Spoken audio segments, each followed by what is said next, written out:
Hello everyone, welcome back to my channel. চলে আসলাম একটা নতুন ভিডিও নিয়ে। তো আজকে আমি এখানে নিয়ে নিয়েছি ইলিশ মাছ। ইলিশ মাছের একটা রেসিপি তৈরি করব বলে। তো ইলিশ মাছের মধ্যে আমি নুন হলুদ দিয়ে ভালো করে এটা মেখে নিয়েছি। মেখে এটা আমি গরম তেলে ভেজে নেব, হালকা ফ্রাই করব, কারণ তোমরা সবাই জানো যে এটা ডিপ ফ্রাই করলে অতটা স্মেল আসে না। আর ইলিশ মাছ মেন খাই আমরা স্মেলের জন্য।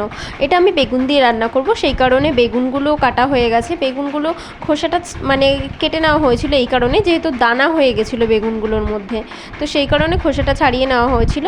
তো কড়াইতে আমি তেল দিয়ে কাঁচা লঙ্কা আর কালো জিরে ফোড়ন দিয়ে বেগুনটাকে ফ্রাই করে নেব। বেগুনটা ভেজে নিলে বেশ ভালো হবে। তো আমি এটা যখন মোটামুটি ভাজা হয়ে যাবে, লাল লাল হয়ে যাবে, তার মধ্যে আমি নুন হলুদ পরিমাণ মতো হালকা লঙ্কার গুঁড়ো দিয়ে আমি এটা ভালো করে নাড়িয়ে চাড়িয়ে নেব। আমরা সবাই জানি যে বেগুন দিয়ে সর্ষে দিয়ে ইলিশ মাছ রান্না করলে খুবই সুন্দর লাগে খেতে, কিন্তু আজকে কোনো রকম সর্ষে পাউডার ইউজ করব না, এই কারণে কারণ সর্ষে জানোই যে পেট গরম করে। তো আজকে সর্ষে ছাড়াই এই বেগুন দিয়ে ইলিশ মাছের এই রেসিপিটা রান্না হবে। তার জন্য শুধুমাত্র এখানে যে পেস্টটা নিয়ে নেব সেটা হচ্ছে আদা জিরে বাটা। আদা জিরে বাটা দিয়ে যেমন আমরা রুই মাছ নর্মাল জ্যান্ত মাছগুলো রান্না করি সেভাবেই আজকে বেগুন দিয়ে ইলিশ মাছটা রান্না করেছি। আমি বলবো তোমরাও একবার এইভাবে ট্রাই করে দেখো, খারাপ লাগে না কিন্তু, সত্যি বলছি। তোমরা একবার ট্রাই করে দেখো, এই পদ্ধতিতে কোনো রকম পেট গরম করবে না।